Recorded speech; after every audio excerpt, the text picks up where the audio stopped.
Hello. Hello. किसे पढ़ेली ଭାରତର ଭୌଗୋଳିକ ଅବସ୍ଥା ହେଲା। ରୋହିତ ତୁ ଅଫ୍ କରିଦେ। ଭାରତର ଭୌଗୋଳିକ ଅବସ୍ଥା ପଢେଇଲି ନା, ମନେ ରହିବ ନା ନାଇଁ? ଭାରତର ଭୌଗୋଳିକ ଅବସ୍ଥା ମନେ ରହିବ ନା ନାଇଁ?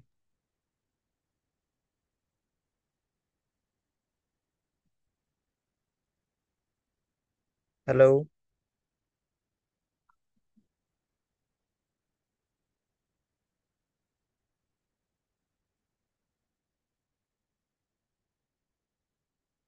हेलो।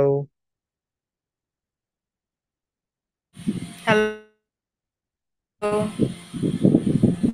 ଭାରତର ଭୌଗୋଳିକ ଅବସ୍ଥା ମନେ ରହିବ ନା ନାଇଁ ହେଲା। ତ ଆଉ ଗୋଟେ ମନେ ରଖ ହେଲା।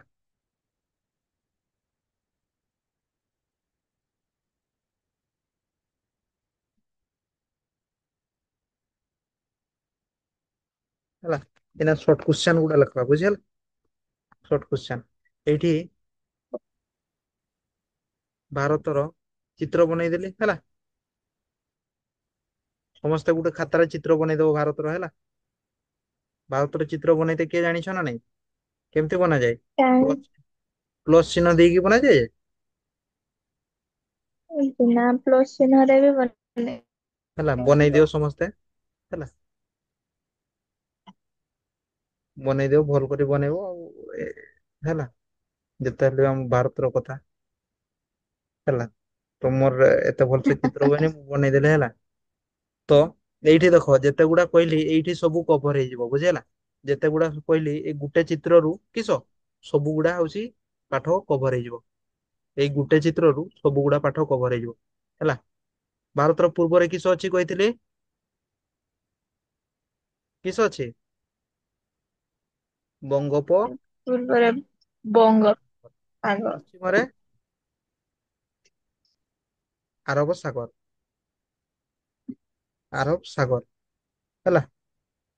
ଉତ୍ତରରେ ହିମାଳୟ। ହୁଁ। ଆଉ ଦକ୍ଷିଣରେ ଭାରତ ମହାସାଗର। ଭାରତ ମହାସାଗର ହେଲା। ଏଇଠି ଅଛି ହେଲା। ତାପରେ ହଉଛି ଭାରତର ପଡୋଶୀ ଦେଶ ଗୁଡିକୁ ବନେଇଦେବେ ହେଲା। ପଡୋଶୀ ଦେଶ ଏଇଠି, ଏଇଠି କିଏ ଅଛି? ପାକିସ୍ତାନ ନା। ଆଜ୍ଞା।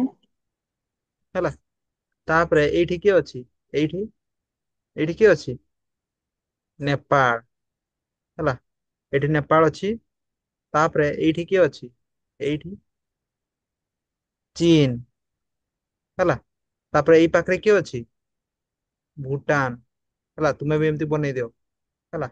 ଆଉ ଯଦି କଲର କଲର ପେନ୍ ଧରିଛ ଆହୁରି ବଢିଆ କଥା ହେଲା। ତାପରେ ହଉଛି ଏଇଠି କିଏ ଅଛି? ମିଆଁମାର।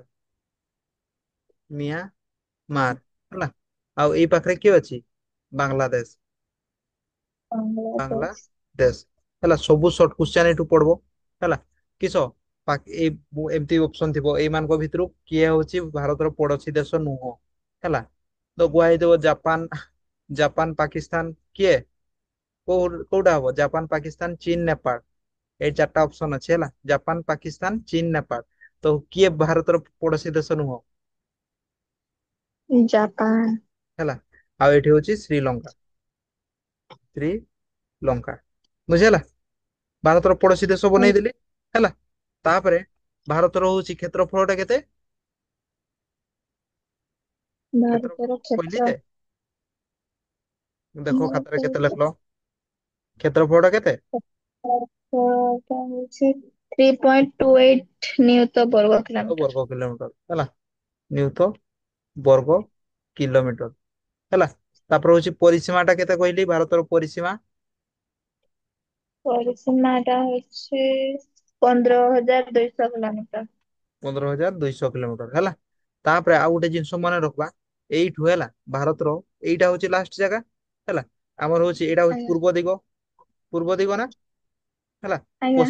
ପଶ୍ଚିମ ଦିଗର ଲାଷ୍ଟ ଜାଗା କୋଉଟା ହବ? ଏଇଠି ଯେ ଆଜ୍ଞା। ଏଇଠି ଯେ ହେଲା। ତ ହଉଛି ଏଇଠୁ ଏତିକି ଯାଇ ଦୂରତା କେତେ ହବ କୁହନା? ମାନେ ଏଇଠୁ ଏତିକି ଯାଇ ଦୂରତା କେତେ ହବ ଲେଖି ରଖ ଖାତାରେ ହେଲା। ଏମିତି ଗୋଟେ ଗାର ଟାଣିଦିଅ, ପେନ୍ ଯଦି ଅଲଗା ଅଲଗା କଲର ଅଛି ହେଲା ବଢିଆ ହବ। ଆଉ ନାହିଁ ବି ଯଦି ଏମିତି ପେନ୍ ରେ ବି ଗାର ଟାଣିଦିଅ ହେଲା। ଏଇଠୁ ଜଣେ ଏଇଠି ଏଇ ପାଖରେ କିସ ଅଛି? ଗୁଜୁରାଟ, ଗୁଜୁରାଟ ଅଛି? ଗୁଜୁରାଟ ଆଜ୍ଞା। ନା ଗୋଆ ଅଛି? ଏଇ ପାଖରେ କିସ ଅଛି? ଗୁଜୁରାଟ ହେଲା। ଏଇ ପାଖରେ ଗୁଜୁରାଟ ଅଛି। ସେଇଟା ଏଇଠୁ ଯଦି ଜଣେ ଲୋକ ଚାଲବା ଷ୍ଟାର୍ଟ କଲା ହେଲା, ଏଇଠୁ ଚାଲବା ଷ୍ଟାର୍ଟ କଲା ଏଠକୁ ଅରୁଣାଚଳ ପ୍ରଦେଶ କୁ କେତେ ଦୂରିଆ କେତେ କିଲୋମିଟର ହବ କୁହ ନା? ଲେଖିଦବା ହେଲା।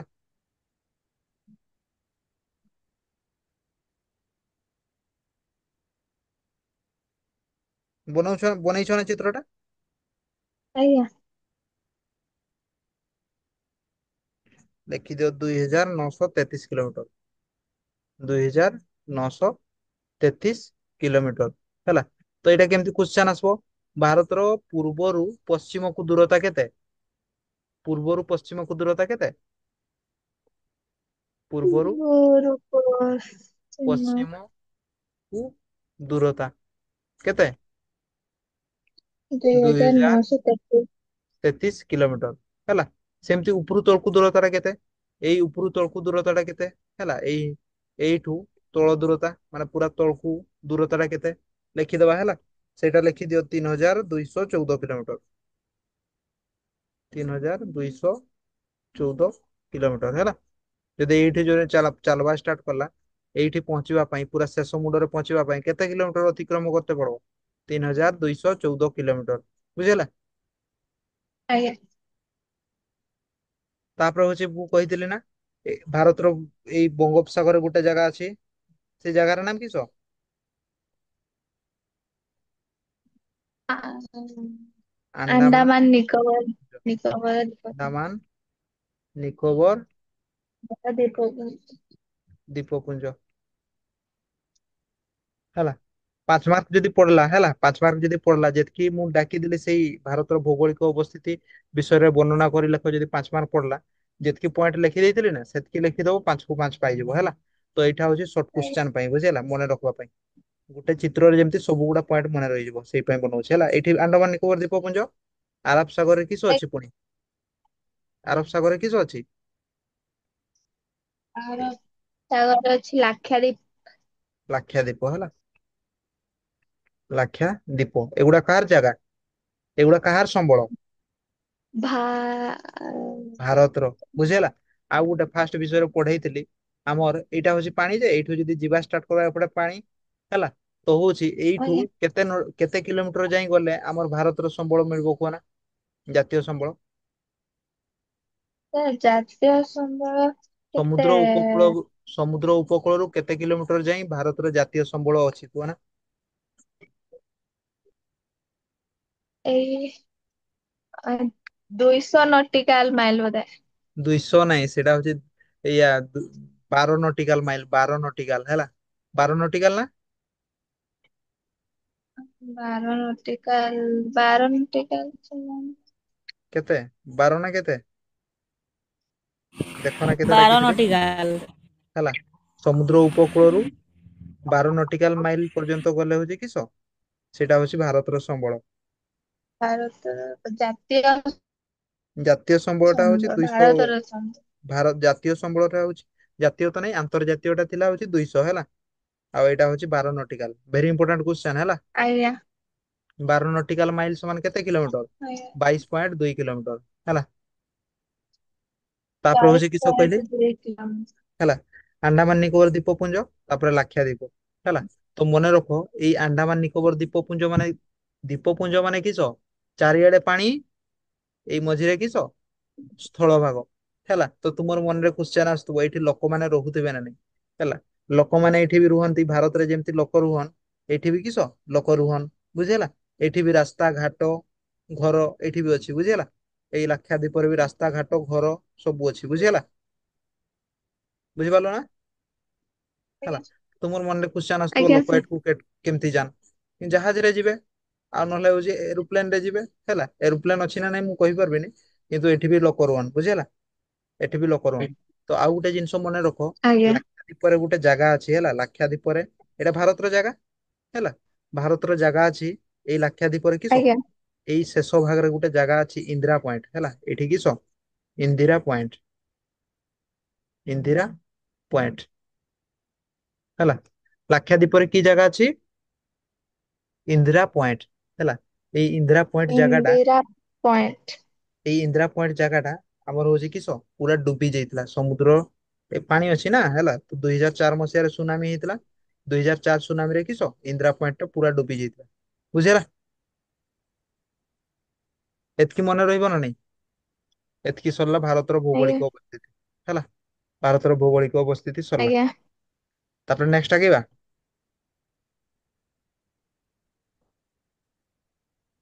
ନେକ୍ସଟ କିସ ପଢବା ଭାରତର ଆଜ୍ଞା। ଭୌଗୋଳିକ ଅବସ୍ଥିତି ପରେ? ଓହୋ। ଭାରତର ଭୌଗୋଳିକ ଅବସ୍ଥିତି। କିଶର ହେଡିଙ୍ଗ ଦେଇଥିଲେ କିସ? ଭୂ ସମ୍ବଳର ପ୍ରକାର ଭେଦ। ଭୂ ସମ୍ବଳର ପ୍ରକାର ଭେଦ।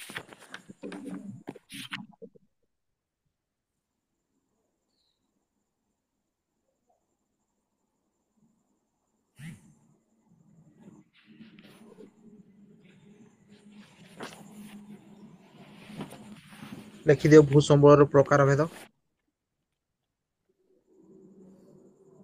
ଭୂ ସମ୍ବଳର ପ୍ରକାର ଭେଦ।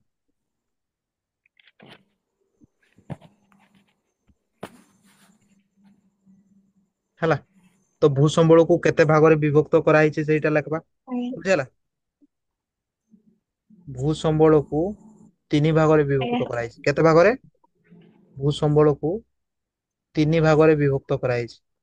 ତିନି ଭାଗରେ। ହୁଁ, ତିନି ଭାଗରେ ବିଭକ୍ତ କରାଯାଇଛି। ବିଭକ୍ତ କରାଯାଇଛି ହେଲା, ଗୋଟେ ଗୋଟେ ଲେଖବା। ଫାଷ୍ଟ କିସ କିଏ ଜାଣିଛ? ଫାଷ୍ଟ ହଉଛି ସମତଳ ଭୂମି, ସମତଳ ଭୂମି ହେଲା। ସେକେଣ୍ଡ ର ହଉଛି କିସ? ସେକେଣ୍ଡରେ କିଏ କହିପାରିବ? ପାର୍ବତ୍ୟ ଭୂମି, ପାର୍ବତ୍ୟ ଭୂମି ହେଲା। ଥାର୍ଡରେ କିସ? ଥାର୍ଡ ରେ ହଉଛି ମାଳଭୂମି ହେଲା। ତ ହଉଛି ସମତଳ ଭୂମି ବିଷୟରେ କିଛି ପଏଣ୍ଟ ଲେଖବା, ପାର୍ବତ୍ୟ ଭୂମି ବିଷୟରେ କିଛି ପଏଣ୍ଟ ଲେଖବା, ମାଳଭୂମି ବିଷୟରେ କିଛି ପଏଣ୍ଟ ଲେଖିଦେଲେ ଆମର ଭୂସମ୍ବଳର ପ୍ରକାର ଭେଦ ସରିଯିବ, ବୁଝି ହେଲା। ଲେଖୁଛ ନା? ଆଜ୍ଞା। ହେଲା। ତ ସମତଳ ଭୂମି ଫାଷ୍ଟ ପଢବା। ଭୂସମ୍ବଳକୁ କେତେ ଭାଗରେ ବିଭକ୍ତ କରାଯାଇଛି? ତିନି ଭାଗରେ। ତିନି କିସ କିସ? ଭାଗରେ। ପାର୍ବତ୍ୟ, ସମତଳ ଭୂମି ସମତଳ ଭୂମି, ପାର୍ବତ୍ୟ ପାର୍ବତ୍ୟ ଭୂମି, ମାଳଭୂମି ହେଲା। ତ ହେଡିଙ୍ଗ ମାଳଭୂମି ଦେଇଦ ଫାଷ୍ଟ ହଉଛି ସମତଳ ଭୂମି। ଦେଇଛି। ସମତଳ ଭୂମି, ସମତଳ ଭୂମି ହେଲା।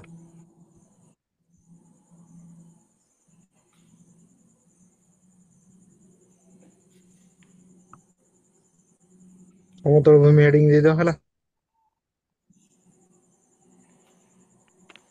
ତ ମନେ ରଖ ସମତଳ ଭୂମି ଟା ଆମର ଭାରତରେ କେତେ ଶତକଡା ଅଛି କୁହ ନା? 43%, ବୁଝି ହେଲା। ହେଲା। ସମତଳ ଭୂମି ଟା କେତେ ଶତକଡା? ପୁରା ଭୂମି ଟା ଯଦି 100% ରୁ 43। କେତେ? 43%। ସମତଳ ଭୂମି ଅଛି କେତେ ଶତକଡା? 43%। 43।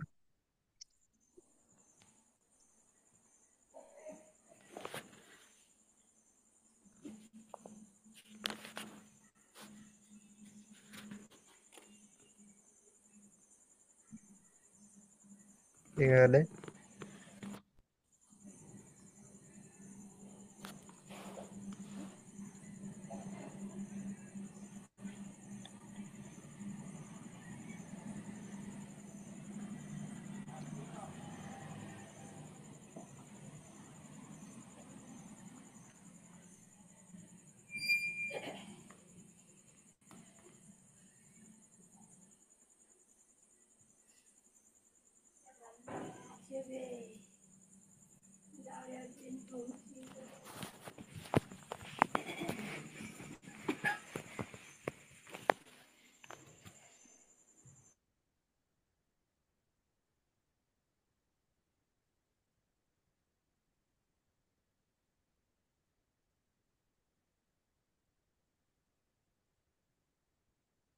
ହେଲା।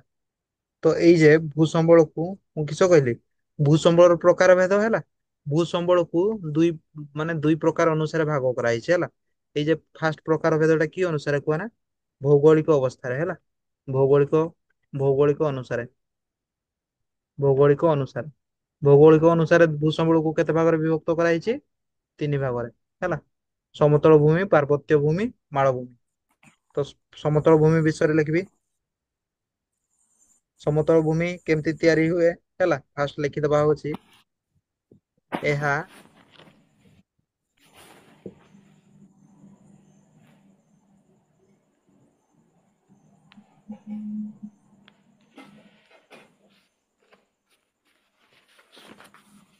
ଏହା ୱେଟ୍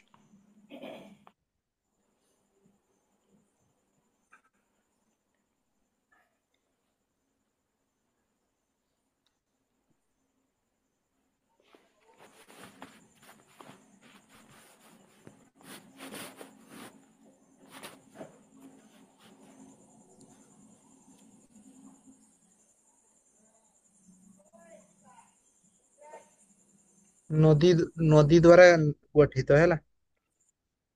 ମାନେ ହଉଛି ସମତଳ ଭୂମି ଟା କେମିତି ତିଆରି ହୁଏ କୁହ ନା, ଏହା ନଦୀ ଦ୍ଵାରା ଗଠିତ। ନଦୀ ଦ୍ଵାରା ଗଠିତ ମାନେ କିସ, କିଏ ବୁଝିପାରିଲ? ନଦୀ ମାଟି ଭାସେଇ ନିଏ ନା ନା ନଦୀ ମାଟି ସେଇ ସାଇଡ ଗୁଡାକରେ ହେଲା। ଥିବ। ନଦୀ ମାଟି ଭାସେଇ ନିଏ ଯେ ହେଲା, ନଦୀ ଆଜ୍ଞା। ମାଟି ଭାସେଇକି ନିଏ ହେଲା।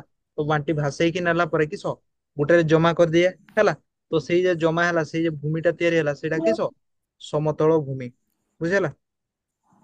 ଆଜ୍ଞା। ଭାରତର ଭାରତରେ ଲେଖିଦିଅ 43% ଭୂମି ହଉଛି, 43% ଭୂମି ହଉଛି ସମତଳ ଭୂମି। ହଉଛି ସମତଳ ଭୂମି। ସମତଳ ଭୂମି କେତେ ଶତକଡା ଅଛି ତାହେଲେ? 43। ସମତଳ ଭୂମି ହେଲା। ତ ସମତଳ ଭୂମି କଣ ପାଇଁ ବ୍ୟବହାର କରାଯାଏ ହେଲା, ସେଇଟା ଲେଖିଦବା। ସମତଳ ଭୂମିକୁ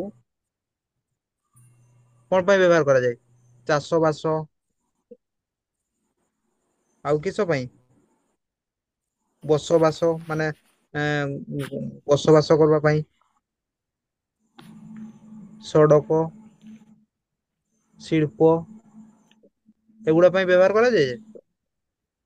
ଆଜ୍ଞା। ହଁ। ବ୍ୟବହାର କରାଯାଏ ହେଲା। ସମତଳ ଭୂମି କିସ, ଏହାକୁ କେମିତି ତିଆରି, ନଦୀ ଦ୍ଵାରା ତିଆରି ହେଲା।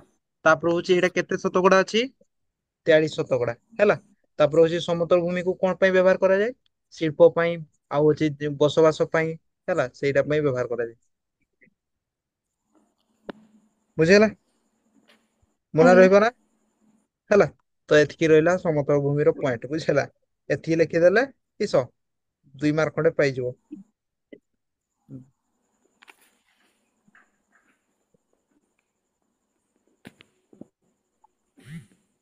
ହେଲା। ତ କେତେ କେତେ ଗୁଟେ ସମତଳ ଭୂମିର ଉଦାହରଣ ଦେଇଦବା ହେଲା। ସମତଳ ଭୂମି ଲେଖିଲେ ନଦୀ ଦ୍ଵାରା ତିଆରି, ତାପରେ ହଉଛି 43% ଭୂମି ହଉଛି କି ସମତଳ ଭୂମି। ତାପରେ ସମତଳ ଭୂମିକୁ କିସ ପାଇଁ ବ୍ୟବହାର କରାଯାଏ? ଚାଷ ବାସ ପାଇଁ, ବସବାସ ପାଇଁ, ତାପରେ ସଡକ ଶିଳ୍ପ ପାଇଁ ବ୍ୟବହାର କରାଯାଏ ହେଲା।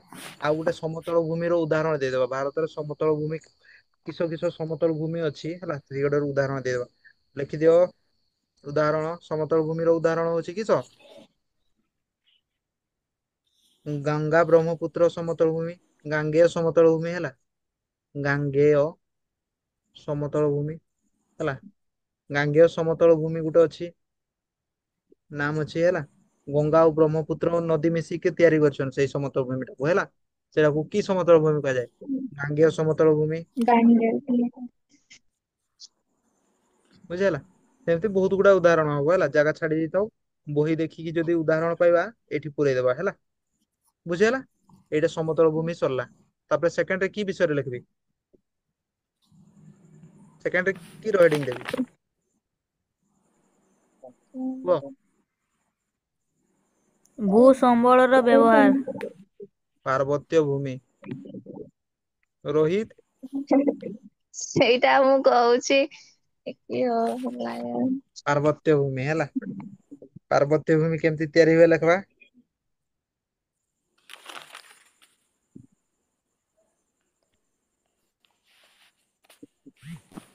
ପାର୍ବତ୍ୟ ଭୂମି।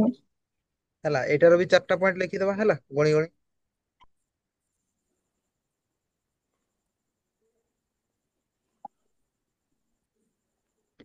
ହେଲା ପାର୍ବତ୍ୟ ଭୂମି ଟା କେମିତି ତିଆରି ହୁଏ। ଏହା ପର୍ବତ ଦ୍ଵାରା ହେଲା ଲେଖିଦିଅ ଏହା ପର୍ବତ ବର୍ଗତ ହଁ, ପର୍ବତ। ହେଲା ପାହାଡିଆ ପାର୍ବତ ଏ ଅଞ୍ଚଳର ଭୂମିକୁ ଏହା ଅଞ୍ଚଳର ପର୍ବତ ଭୂମିକୁ ପାର୍ବତ୍ୟ ଭୂମି କୁହାଯାଏ ହେଲା। ଏହାଟା ଅଞ୍ଚଳ। କାଟିଦିଅ ଏହାଟା କାଟିଦିଅ ହେଲା। ପର୍ବତ ବା ପାହାଡିଆ ଅଞ୍ଚଳର ଭୂମିକୁ କିସ କୁହାଯାଏ। ପାର୍ବତ୍ୟ ଭୂମି କୁହାଯାଏ। ଭୂମି କୁହାଯାଏ ହେଲା। ତାପରେ ସେକେଣ୍ଡରେ କି ପଏଣ୍ଟ ଲେଖିବି ୟାର କେତେ ଶତକଡା ଅଛି ହେଲା। ଭାରତର ସମୁଦାୟ ଭୂମିର କେତେ ଶତକଡା ଅଛି। ଏ ଫାଷ୍ଟ ସମତଳ ଭୂମି କେତେ ଶତକଡା ଅଛି। 43 ଶତକଡା ହେଲା। ତାପରେ ହଉଛି ପାର୍ବତ୍ୟ ଭୂମି କେତେ ଶତକଡା ଅଛି ଲେଖିଦବା ହେଲା। ଭାରତରେ 30 ଶତକଡା 30 ଶତକଡା ପାର୍ବତ୍ୟ ଭୂମି ରହିଛି। କେତେ ଶତକଡା ପାର୍ବତ୍ୟ ଭୂମି ରହିଛି 30 ଶତକଡା 30। ହେଲା। ତାପରେ ହଉଛି ପାର୍ବତ୍ୟ ଭୂମିକୁ କଣ ପାଇଁ ବ୍ୟବହାର କରାଯାଏ ଲେଖିଦବା ହେଲା। କଣ ପାଇଁ ବ୍ୟବହାର କରାଯାଏ ପାର୍ବତ୍ୟ ଭୂମିକୁ।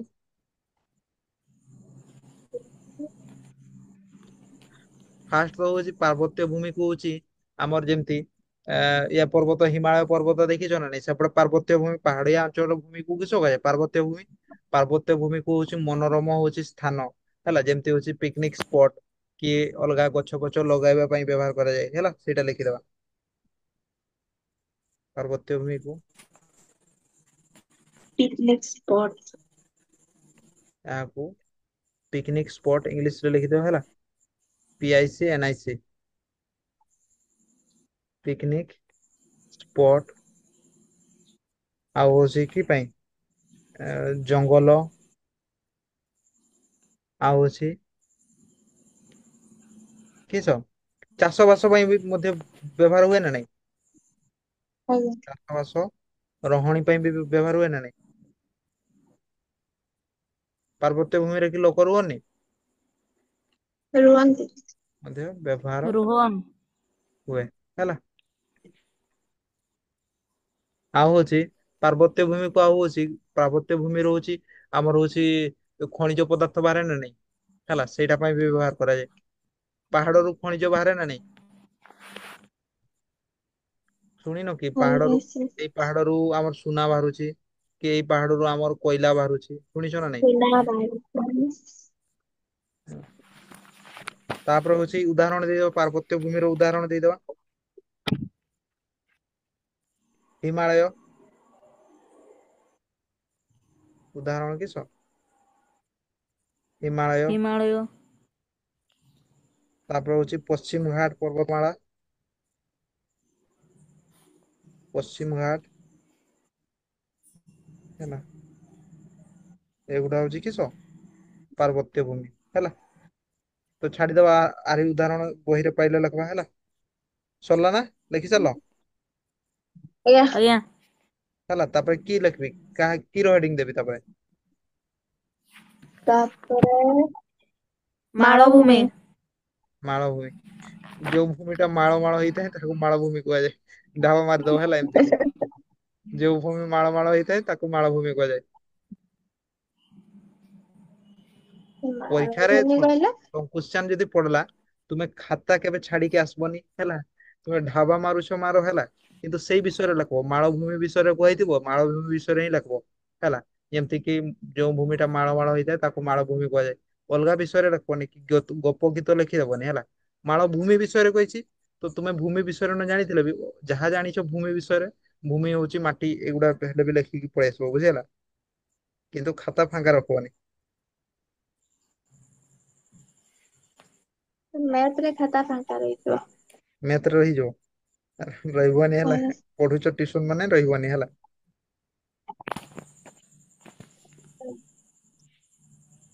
ମାଳଭୂମି କାହାକୁ କୁହାଯାଏ ଲେଖିଦବା।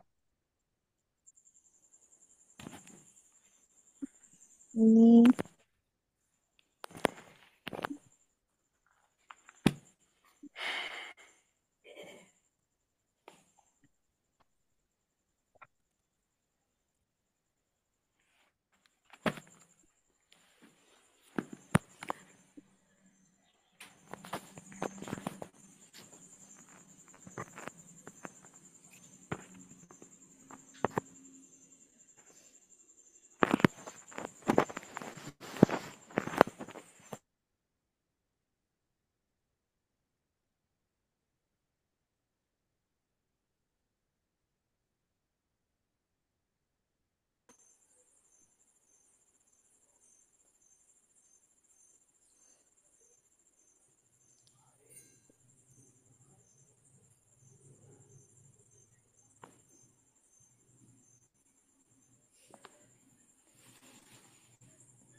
ହେଲା।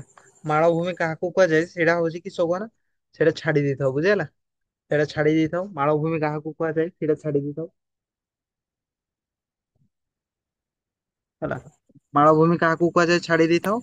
ତାପରେ ସେକେଣ୍ଡ ପଏଣ୍ଟ ଟା ଲେଖ ସିଧା ହେଲା। ମାଳଭୂମି ମାନେ କିସ ସମତଳ ଭୂମି ମାନେ ପୁରା ସମାନ ହେଲା। ତାପରେ ହଉଛି ପାହାଡିଆ ଭୂମି ମାନେ କିସ ଏମିତି ପାହାଡ ପାହାଡ ଥିବ ହେଲା। ଆଉ ମାଳଭୂମି ମାନେ ହଉଛି କି ସବୁ ମାନେ ମିକ୍ସ ହେଲା। ପାହାଡିଆ ବି ମିଶି ଥିବ ଆଉ ସମତଳ ବି ଥିବ। ପାହାଡିଆ ଥିବ ସମତଳ ଟିକେ ଉଠାଣିଆ ଥିବ ପୁଣି ସମତଳ ଥିବ ଟିକେ ଉଠାଣିଆ ହେଲା। ସେଗୁଡା ହଉଛି କି ଭୂମି କୁହାଯାଏ ମାଳଭୂମି ହେଲା। ତ ସେଇଟାକୁ କେମିତି ସହଜ ଉପାୟରେ ଲେଖବା ତା କାହାକୁ କୁହାଯାଏ ସେଇଟା ଛାଡି ଦେଇଥାଉ ହେଲା। ବୁଝିହେଲା ନା। ଆଜ୍ଞା। ହେଲା ତ ଏଇଟା କେତେ ଶତକଡା ଅଛି ଲେଖିଦବା।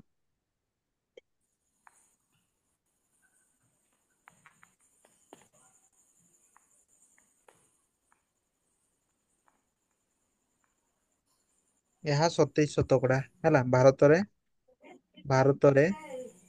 27% ମାଳଭୂମି ଅଛି। 27% ମାଳଭୂମି ମାଳଭୂମି ରହିଛି ଅଛି। ହେଲା। ତାପରେ ମାଳଭୂମିର କି ପାଇଁ ବ୍ୟବହାର ହୁଏ ଲେଖିଦବା। ଏହାକୁ ଏହି ଭୂମିକୁ ଏହି ଭୂମିରୁ ଖଣିଜ ସମ୍ପଦ ଉତ୍ତୋଳନ ହୁଏ। ଖଣିଜ ସମ୍ପଦ ମାନେ କିସ ଯେମିତି ହଉଛି କୋଇଲା ତାପରେ ହଉଛି ଲୁହା ହେଲା। ସେମିତି ଖଣିଜ ସମ୍ପଦ କିସ କରାଯାଏ ଉତ୍ତୋଳନ ହୁଏ। ଆଉ ଉତ୍ତୋଳନ ହୁଏ ହେଲା। ମାଳଭୂମିରେ କୋଉ କିସ ଉତ୍ତୋଳନ ହୁଏ ଯେମିତି କୋଇଲା ଲୁହା ଏଗୁଡା ଉତ୍ତୋଳନ ହୁଏ ହେଲା। ଲୁହା 10 ମିନିଟ୍ ପରେ କଟିଯିବ 10 ମିନିଟ୍ ପରେ କଟିଯିବ ଆଉ ଥରେ ପଠେଇବି ହେଲା। ଆଉ ଥରେ ପଠେଇଲେ ଆଜ୍ଞା ସେଇ ବିଷୟ ଟା ସରିଯିବ ବୁଝିହେଲା। ତାପରେ ହଉଛି ମାଳଭୂମିର ଉଦାହରଣ ଦେଖିଦବା। ଉଦାହରଣ କିସ ଆଜ୍ଞା ଛୋଟନାଗପୁର ମାଳଭୂମି ଶୁଣିଛ ନା ନାଇଁ। ଆଜ୍ଞା। ଛୋଟନାଗପୁର ମାଳଭୂମି ଛୋଟନାଗପୁର ମାଳଭୂମିରୁ କୋଉ ନଦୀ ଟା ବାହାରିଛି କହିପାରିବ। ଛୋଟନାଗପୁର ଭୁଲି ଯାଇଛି। ହେଲା। ଅମରକଣ୍ଟକ ମାଳଭୂମି ଶୁଣିଛ ନା ନାଇଁ। ମୁଁ ବି ଭୁଲିଯାଇଛି କି ନଦୀ ବାହାରିଛି କିନ୍ତୁ ଜଣାଶୁଣା ନଦୀ ଗଙ୍ଗା ନଦୀ ନା ସେମିତି ଅଛି ହେଲା। ଗଙ୍ଗା ନଦୀ ନା ମହାନଦୀ ସେଇଟା ହେବ ହେଲା। ତ ହଉଛି ମାଳଭୂମି ଜାଣିଲ ହେଲା। ତ ହଉଛି ଏଇନା କିସ ପଡବା ଭୂମି ଜାଣିଲ 3 ପ୍ରକାର ମାଳଭୂମି ଫାଷ୍ଟ ହଉଛି ସମତଳ, ତାପରେ ପାର୍ବତ୍ୟ, ତାପରେ ମାଳଭୂମି ହେଲା। ତାପରେ କିସ ଲେଖବା, କିସ ପଢବା ତାପରେ? ଭୂ ସମ୍ବଳର ବ୍ୟବହାର। ଭୂସମ୍ବଳ ବ୍ୟବହାର ହେଲା। ଭୂସମ୍ବଳର ବ୍ୟବହାର ମାନେ ସେଟାକୁ ବ୍ୟବହାର ଅନୁସାରେ ଭୂସମ୍ବଳକୁ କେତେ ଭାଗରେ ବିଭକ୍ତ କରାଯାଇଛି ହେଲା। ଏଇ ଯେ ୟା ପୂର୍ବରୁ ବିଭକ୍ତ କଲି ତିନି ଭାଗରେ, ସେଇଟା କି ଅନୁସାରେ? ଭୌଗୋଳିକ ଅନୁସାରେ ହେଲା। ଏଇନା ପଢବା ହଉଛି ବ୍ୟବହାର ଅନୁସାରେ। ବ୍ୟବହାର ଅନୁସାରେ, ବ୍ୟବହାର ଅନୁସାରେ ଭୂସମ୍ବଳକୁ ଭୂସମ୍ବଳକୁ କେତେ ଭାଗରେ ବିଭକ୍ତ କରାଯାଇଛି ହେଲା। ବ୍ୟବହାର ଅନୁସାରେ ମନେ ରଖ, ଭୂସମ୍ବଳକୁ 5 ଭାଗରେ ବିଭକ୍ତ କରାଯାଇଛି। 5 ଭାଗରେ ବିଭକ୍ତ କରାଯାଇଛି କରା ହେଇଛି ହେଲା। ତ କିସ କିସ ଲେଖିଦବା, ଫାଷ୍ଟ ହଉଛି ଲେଖିଦିଅ ଅରଣ୍ୟ ଭୂମି। ଅରଣ୍ୟ ଭୂମି ଦେଖ, ଆମର ବ୍ୟବହାର ଅନୁସାରେ ଗୋଟେ ହଉଛି ଜଙ୍ଗଲ ଭୂମି କରିଦେଇଛେ ନା ନାଇଁ ହେଲା। ଆଜ୍ଞା। ସେକେଣ୍ଡ ରେ ହଉଛି ଚାଷ ଭୂମି, ଚାଷ ଭୂମି ହେଲା। ଥାର୍ଡ ରେ ହଉଛି ଗୋଚାରଣ ଭୂମି, ଗୋଚାରଣ ଭୂମି। ତାପରେ ହଉଛି ପରେ ହଉଛି କିସ, ପତିତ ଭୂମି, ପତିତ ଭୂମି ହେଲା। ସବୁ ଭୂମି ବିଷୟରେ ଗୋଟେ ଗୋଟେ ପଡବା। ତାପରେ ହଉଛି ସହରୀୟ ଭୂମି, ସହର ଭୂମି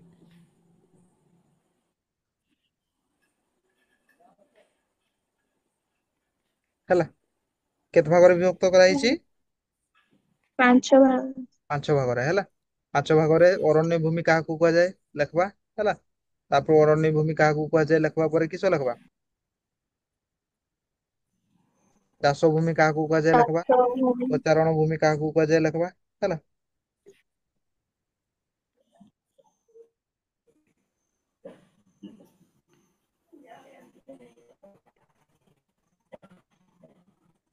ଗାନ୍ଧୀଜୀ। ହୁଁ। ऐसा ଗୋଟେ कुछ କାମ है। କରିବା ହେଲା, ଆଜି ଏତିକି ଥାଉ ନହେଲେ ହେଲା। ସରେଇବା କହିଥିଲେ ହେଲା, ମୁଁ ସକାଳୁ ଆଜି କିଛି ଖାଇନି ବୁଝ ହେଲା। ଆଉ ବେଶୀ ହେଲା, ଆଜି ଥାଉ କାଲି ସାରିଦବା। ଏତିକି ମନେ ରହିବ ନା? ଆଜ୍ଞା ସାର୍। ହେଲା। ଯାଉ ଗୋଟେ ଲିଙ୍କ ଆଜ୍ଞା କରିଦେଇଥିଲେ ସରିଯାଇଥାନ୍ତା ହେଲା, ତ ଏତିକିଟା ମନେ ରଖ। କାଲି ସାରିବା ହେଲା। ଥକା ଲାଗିଗଲା। ତାହେଲେ ନାଇଁ ଅଲଗା ଟାଇମ ରେ ପଢିଥିଲେ ହଉଛି ସରିଥାନ୍ତା ବୁଝିହେଲା। ଏଇନା ହଉଛି ଜାଷ୍ଟ ଟିଉସନ ପଢିକି ଆସିଲେ ନା ହେଲା। ଏଇନା ହିଁ ଟିଉସନ ହଁ। ପଢିକି ସାରିଲେ ନା ନାଇଁ, ଘଣ୍ଟେ ରେଷ୍ଟ ନିଆ ହେଇଛି ନା ନାଇଁ। ଆଉ ଥରେ ଟିଉସନ ଆସିଗଲା ହେଲା। ତ ରୁହ, କେହି କଟ୍ ସାର୍ କରିନଥିବ ହେଲା। ସକାଳେ ଓଡିଆ କ୍ଲାସ କଲେ କି ହବ? ସକାଳେ, ସକାଳେ କେତେବେଳେ? ଆଜ୍ଞା। ସକାଳେ କେତେବେଳେ କୁହ? ସକାଳେ ତ ମୁଁ କହୁଥିଲି, ସକାଳେ ତୁମେ ଆସ, ସକାଳେ ତୁମେ ଆସିପାରୁନ। ମୁଁ ତ ସେ ଦି ଆସିପାରିବି। ଟାଇମ ନା ଦି ଓଡିଆ ଟାଇମ ପଢିବା ଟିଉସନ ନା ଅନଲାଇନରେ ସେ କର ହେଲା। ସନ୍ଧ୍ୟା ବେଳ। ସମସ୍ତେ ଆସିପାରିବନି ସକାଳେ। ଆଜ୍ଞା। ତ ରୁହ, କ୍ୱେଶ୍ଚନ ଆନ୍ସର ଡିସ୍କସ କରିବା ହେଲା। କ୍ୱେଶ୍ଚନ ଆନ୍ସର ଡିସ୍କସ କରିବା, କେହି କଟ୍ କରିନଥାଉ।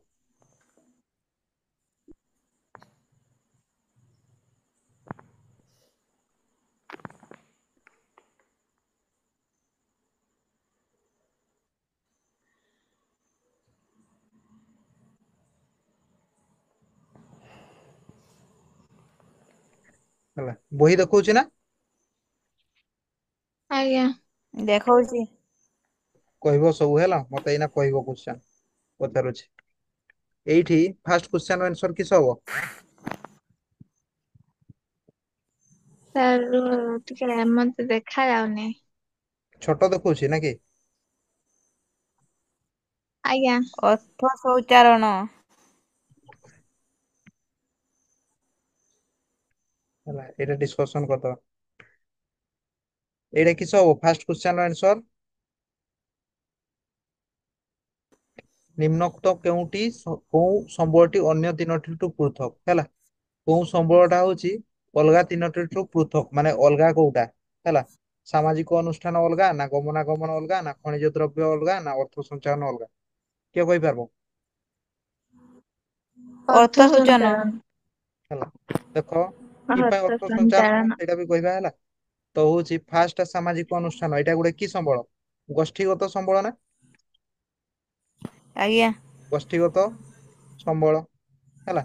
ତାପରେ ଗମନାଗମନ, ଗମନାଗମନ ମାନେ ରାସ୍ତା, ରାସ୍ତା ବି କି ସମ୍ବଳ? ଗୋଷ୍ଠୀଗତ, ଗୋଷ୍ଠୀଗତ ହେଲା। ତାପରେ ହଉଛି ଖଣିଜ ଦ୍ରବ୍ୟ, ଖଣିଜ ଦ୍ରବ୍ୟ ବି କି ସମ୍ବଳ? ଖଣିଜ ଦ୍ରବ୍ୟ ବି ସେଇ ଗୋଷ୍ଠୀଗତ ଉପରେ ଯିବ ନା ନାଇଁ? କି ପାଇଁ ନା ଖଣିଜ ଦ୍ରବ୍ୟର ସମ୍ବଳର ମାଲିକ ବି ବହୁତ ଅଛନ୍ତି ହେଲା। ଖଣିଜ ଦ୍ରବ୍ୟର ମାଲିକ ବି କିସ ଦୁଇ ତିନି ଜଣ ହେବେ ନା ନାଇଁ? ସେଟା ଆମର ଇଏରେ ଯିବ କି? ମାନେ ଏକା ଟାଇପ ର ହଉଛି ନା ନାଇଁ ଖଣିଜ ଦ୍ରବ୍ୟର ମାଲିକ? ବୁଝିପାରିଲନି? ଦେଖ ସାମାଜିକ ଅନୁଷ୍ଠାନର ମାଲିକ ବି ବହୁତ ଜଣ ଅଛନ୍ ହେଲା, ମାନେ କେତେ ଜଣ ଗୋଷ୍ଠୀ ମିଶିକି। ଗମନାଗମନ ର ବି ମାଲିକ ବହୁତ ଜଣ ଅଛନ୍ ହେଲା, ଖଣିଜ ଦ୍ରବ୍ୟର ବି ମାଲିକ ବହୁତ ଜଣ ଅଛନ୍। କିନ୍ତୁ ଅର୍ଥ ସଞ୍ଚାଳନ, ସେଟା ତୁମର ଅର୍ଥ ସଞ୍ଚାଳନ ଟା ଆଉ ଜଣେ ବୁଝିବ କି? ହେଲା, ତ ଏଇଟା କି ସମ୍ବଳ? ଅର୍ଥଟା କି ସମ୍ବଳ ହେଇଗଲା? ବ୍ୟକ୍ତିଗତ ସମ୍ବଳ ହେଇଗଲା, ବୁଝିହେଲା? ତ ଏଇଟା ହବ ଆନ୍ସର।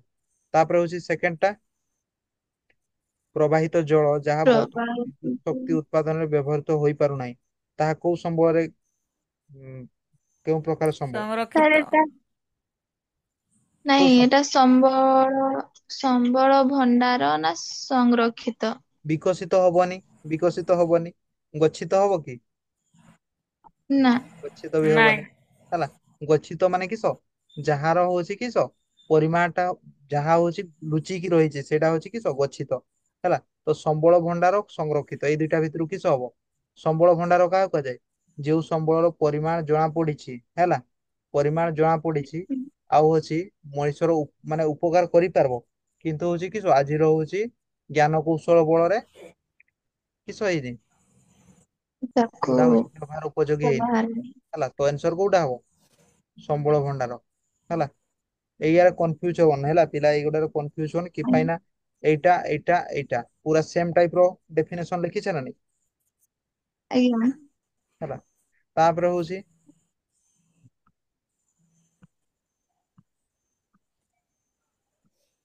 ତିନି ନମ୍ବର ଟା କୁହ, ନିମ୍ନ ତିନି ନମ୍ବର ଆନ୍ସର କିସ ହବ? କେଉଁଟି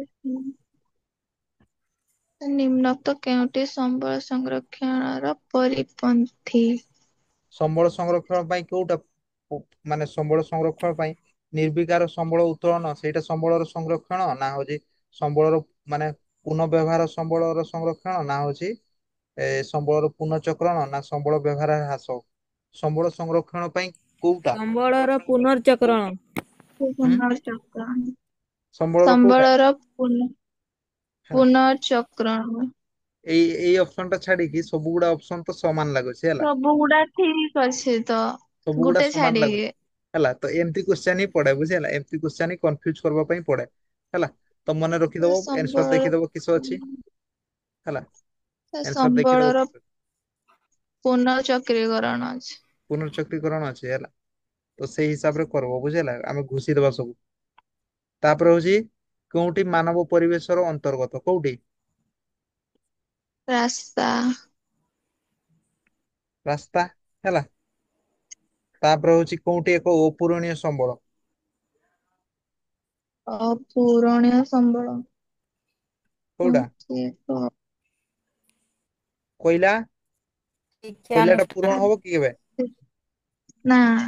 ହେଲା କୋଇଲା। ତାପରେ ନାଇଁ। ହଉଛି କୋଉଠି ଗୋଷ୍ଠୀଗତ ସମ୍ବଳ?